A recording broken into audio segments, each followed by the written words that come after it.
In the quiet hills of West Virginia, where the air is crisp and the pace of life is slower, a heinous crime has shattered the peace. A community that once prided itself on its close-knit, protective nature was left reeling when news broke of a brutal, unimaginable act. In this small town, the unthinkable occurred. The life of a 3-month-old infant, someone so innocent, so helpless, was taken by the very person entrusted with their care. This isn't just any crime. This is a story marked by betrayal, abuse, and a family torn apart. A child, who should have been nurtured and protected, was instead subjected to unspeakable violence at the hands of a person who was supposed to be their protector. A young man, a figure that should have been a source of safety and love, has now been accused of committing a crime so violent that it has left the entire community in disbelief. How could someone capable of caring for a child turn into someone who would cause them harm?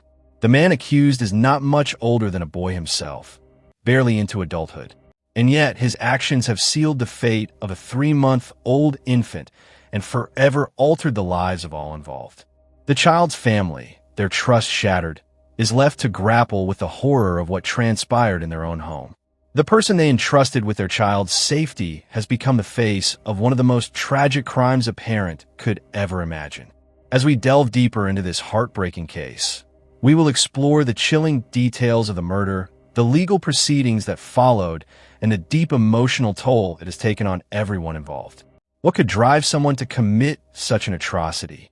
How did this tragedy unfold in a home that should have been a place of love and safety?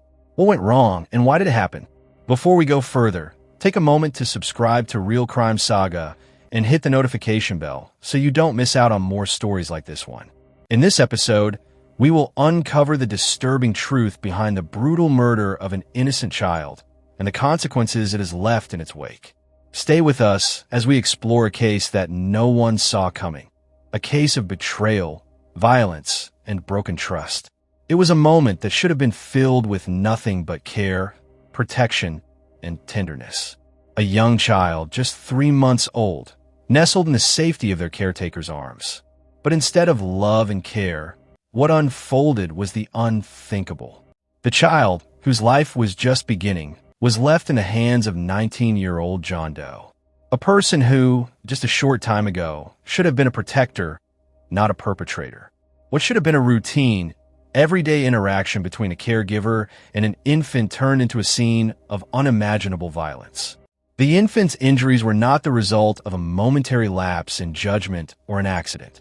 No, this was something much darker.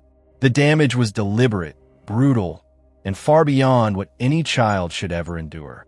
The violence that took place in those moments cannot be justified, nor can it be fully comprehended. What drove this young man to turn on a defenseless, innocent life in such a savage way? That question echoed in the minds of many who later learned the horrifying details. Authorities, after conducting their investigation, revealed the severity of the injuries. The infant had suffered blunt force trauma, a form of violence that, in its very nature, is not accidental. The child's body showed signs of brutal abuse, signs that could only be the result of intense force being applied in ways no child should ever experience. The pain the child endured in their final moments is almost too much to grasp, a pain that no one, especially someone entrusted with the task of keeping them safe, should ever cause. The discovery of the infant's lifeless body was nothing short of heartbreaking. Paramedics rushed to the scene, their medical expertise in high gear as they worked quickly to save the baby. But it was too late. The injuries were far too severe, and despite the best efforts of those who arrived, the child was declared dead at the scene. The reality of what had happened was undeniable. This child, with their entire future ahead of them, was gone. The community was left in stunned disbelief. How could this happen? How could something so horrific occur under the roof of someone who should have been a protector? John Doe, who was meant to be the one to ensure the child's safety, had instead become the one responsible for their untimely death. What could have led him to make such a cruel decision? How could anyone, especially someone trusted with the care of an infant, turn into a perpetrator of such violence? The horror of the crime sent shockwaves through the small community. Questions poured in from all sides. How could a young man, barely an adult himself, commit such an atrocity? Was there something in his past that could have foreshadowed this, or was it an inexplicable outburst of violence? The answers were still unclear, but one thing was certain. A life had been taken far too soon, and the consequences of that moment would ripple through the lives of everyone involved. As the community tried to come to terms with the shock of the infant's brutal death, law enforcement sprang into action. Investigators moved swiftly, knowing that they had to get to the bottom of this horrific crime. The authorities began their inquiry by speaking to neighbors, co-workers, and anyone who might have insight into the young man who had been entrusted with the infant's care. What they uncovered was unsettling, a pattern of erratic behavior that raised more questions than answers. John Doe, the accused, had been known by some in the community to be troubled, but no one could have predicted that this would culminate in such a violent act. Neighbors recounted strange outbursts and disturbing interactions from him. His behavior had never fully aligned with what one would expect from someone in a caregiving role. However, many were still left wondering, what could have triggered this sudden eruption of violence? Was it a moment of anger, frustration, or something deeper, something more insidious that had been building beneath the surface? As investigators dug further into John Doe's life, his demeanor during the questioning was initially cooperative. He appeared calm and willing to answer questions, even as the reality of the crime loomed over him. But as the investigation continued and the evidence began to mount, cracks started to show. Law enforcement uncovered a disturbing history that painted a more complex picture of the young man standing before them. Reports surfaced of mental health issues that had plagued him for years. It became clear that he had struggled with emotional instability long before he was ever left alone with the infant. But it wasn't just his mental health that raised red flags. There were also troubling details about his family life. John Doe had grown up in an environment marked by instability and neglect. It seemed that from a young age, he had been surrounded by turmoil, whether it was a lack of support at home or a pattern of failed relationships. His upbringing had been far from the nurturing environment one would expect for a child in his position. Further interviews with people who knew John Doe revealed even more unsettling details. There were previous reports of violent tendencies from earlier in his life, small outbursts that had escalated over time. These reports had never been taken as seriously as they should have been, and now, in the aftermath of the murder, they seemed to take on a new significance. Could these early signs of aggression have been an indicator of what was to come? Were there missed opportunities to intervene and prevent this tragedy from occurring? But even with all of this information coming to light, one crucial question remained unanswered. Why? What could have driven John Doe to commit such a brutal act?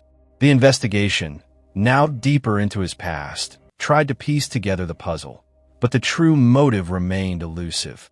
Was there a specific trigger, a moment, an event that set him off, or was it something more complex? Perhaps a culmination of his personal struggles, emotional instability, and past trauma that had finally reached a breaking point? For weeks, the authorities struggled to answer this question. Was it a crime born of rage, or was it something darker, a deeper psychological issue that had been festering beneath the surface for far too long? While they may have had a clearer picture of John Doe's troubled history, the exact reasons behind his actions remained a mystery.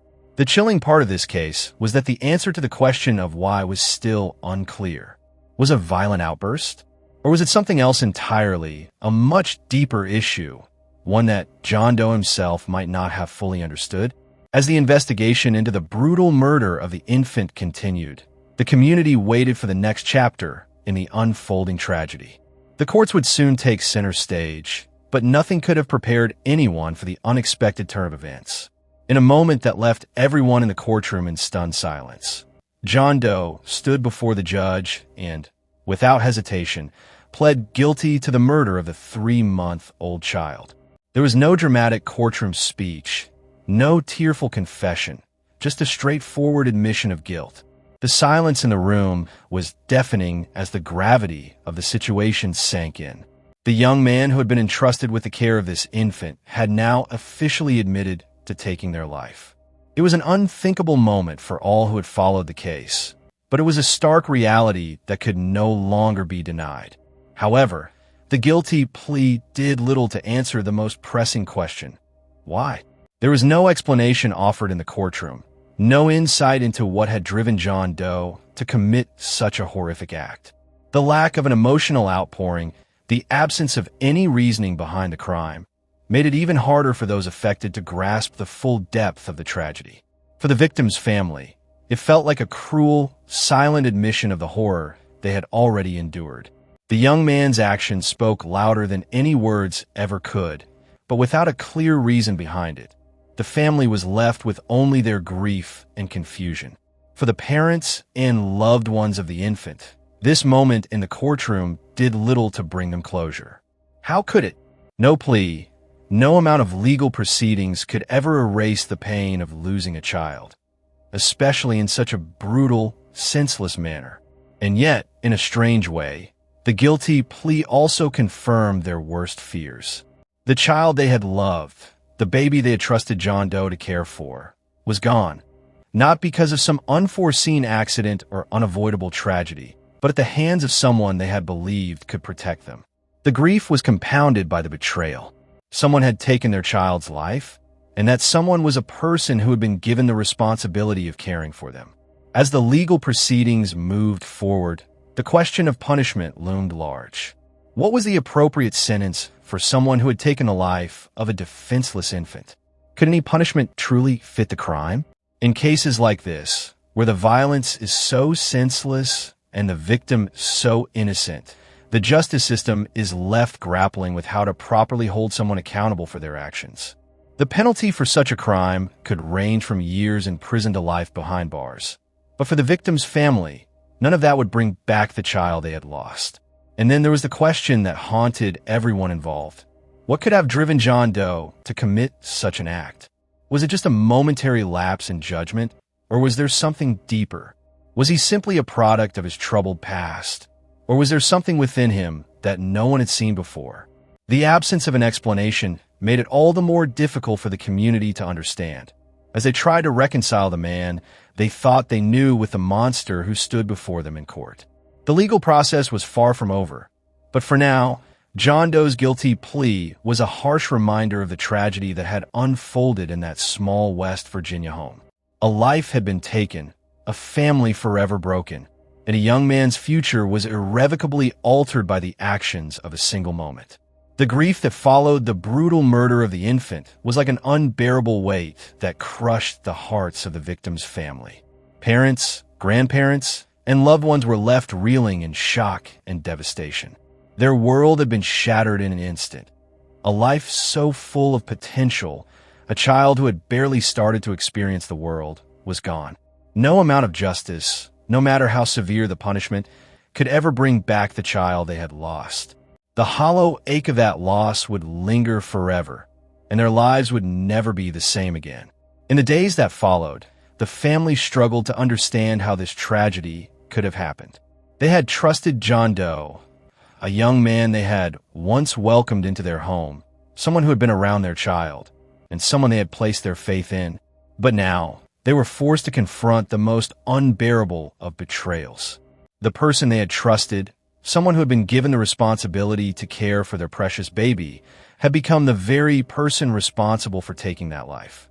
The betrayal cut deeper than just the loss of a child. It was the betrayal of trust, of security, and of everything they thought they knew about the young man who had once been part of their lives.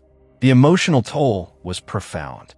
How could they come to terms with the fact that the person they had trusted was capable of such violence?